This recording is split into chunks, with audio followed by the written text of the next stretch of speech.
and sisters, friends and comrades, for those that don't know me, my name is Clarence Thomas. I'm the third generation longshoreman.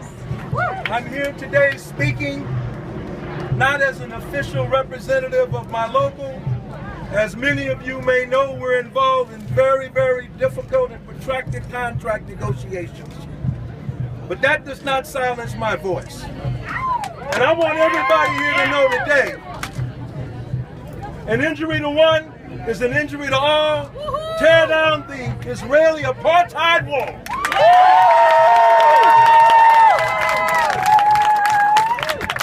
Let me first of all say that I'm proud of the history of my local, because I think that we have been a sterling example for the entire working class.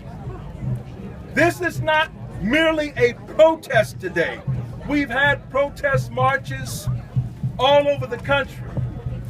This is about resistance.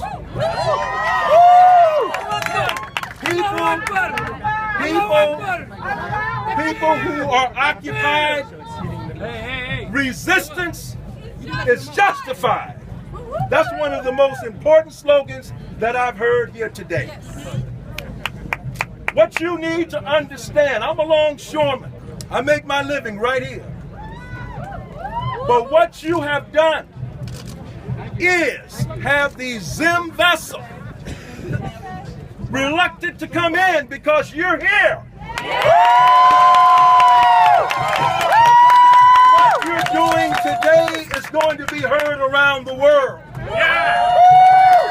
I know a little bit about that because I know the importance of what the actions taken by my union in the 1980s to refuse to unload cargo for South Africa for 11 days. And what that meant to the people of South Africa.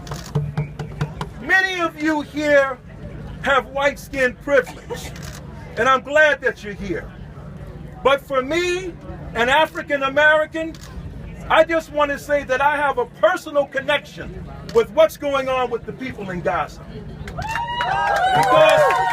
Because for me, growing up in America, the police has always been an occupying force.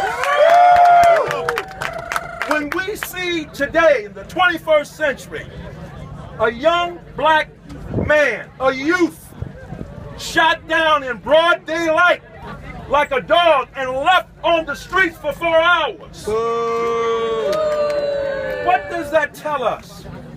That tells us that we here in Ferguson, in San Francisco, and other parts of the country have a connection to the people in Gaza. People in Gaza are sending us text messages to the people in Ferguson saying, this is how you deal with tear gas. We're communicating. The people in Ferguson are now relating directly with the people in Gaza. The spirit of the people is greater than the man's technology. Isn't it ironic that Zim can enjoy coming to this country to have its goods unloaded? But yet it's been over 4 decades since a ship at Gaza has been allowed to be unloaded. I'm going to wrap it up. But take this message with you today. This action has to be duplicated at other ports around the country for people to understand. Because it is you, the people, that make change, not the leaders. It's us. And in conclusion, an injury to one is an injury to all. Tear down the Israeli wall. Let's say it again. An injury to one is an injury to all. Tear down the Israeli wall.